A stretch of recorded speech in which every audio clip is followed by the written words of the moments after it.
नमस्कार मित्र आणि मैत्रिणींनो, आपलं पुन्हा एकदा स्वागत आहे माझ्या यूट्यूब चॅनलमध्ये. तर आज मी तुम्हाला नवरात्रीचे साहित्य, नवरात्रीच्या पूजेला काय काय साहित्य लागणार आहे त्याची माहिती देणार आहे.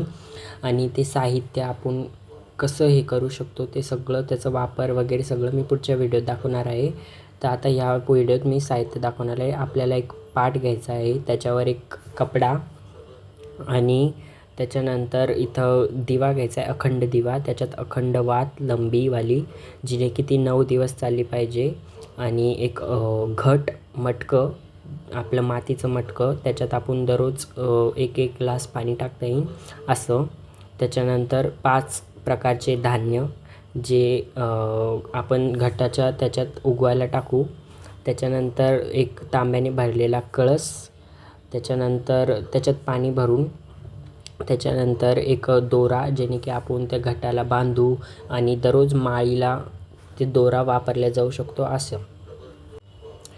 हे दुकानात भेटून जाईल तुम्हाला. त्याच्यानंतर एक पीस, त्याच्यानंतर शंख, आपल्या देवाऱ्यातला शंख, घंटी, हे दोन्ही वस्तू आणि 3 सुपाऱ्या आणि 3 नाणे. यानंतर आपण याच्यात घेतलेला आहे एक कुलदेवीचा टाक आणि एक तांदळाने भरलेली प्लेट, ज्याच्यात आपण कुलदेवीचा टाक ठेवणार आहोत आणि तो टाक ते प्लेट कळसावर ठेवणार आहोत आपण.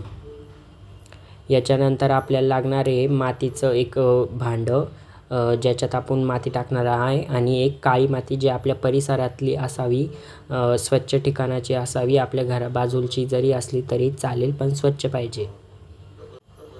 इथं आपण पानं घेतलेले, फुलं घेतलेले. पानं मी जास्त घेतलेले कारण की 9 पानं पहिली माळाला आणि बाकीचे कळसाला. त्याच्यानंतर अजून एक तांब्या घेतलेला आहे कळस भरून, कळस मांडण्यासाठी. आणि हे पाणी घेतलेले जे आपल्याला त्या घटात टाकायसाठी आणि मातीला भिजवण्यासाठी. इथं देवीची ओटी घेतलेली आहे, त्याच्यात हिरवा पीस, मेहंदीचा कोन, हळदी, कुंकू, खारीक, सुपारी, त्याच्यानंतर देवी बांगड्या, टिकली, हे सगळं घ्यायचं आहे आपल्याला.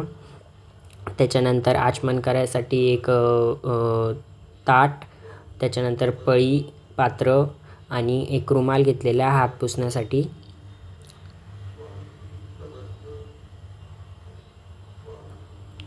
यानंतर आपण एक प्लेट घेतलेली आहे, जेणे की आपण जे आचमन वगैरे करू ते पाणी त्याच्यात सोडता येईल म्हणून. याच्यात हळद, कुंकू, गुलाल, तांदूळ, अष्टगंध, चंदन आणि माचीसची पेटी, कापूर, अगरबत्ती, धूप, दीप, त्याच्यानंतर खडीसाखर, पाण्याने भरलेला कळस नैवेद्यासाठी, तुळशीचे पानं, फुलं आणि हे सर्व साहित्य घेतलेले आहे आपण. इथं पूजेसाठी लागणारे सर्व साहित्य आहे. तर हे सर्व साहित्य तुम्हाला दाखवलेले आहे. याच्यानंतर आपण याची पूजा करणार आहोत, त्याचं मी पुढच्या व्हिडिओ ते दाखवणार आहे. धन्यवाद तुम्ही माझ्या चॅनलवर आल्याबद्दल.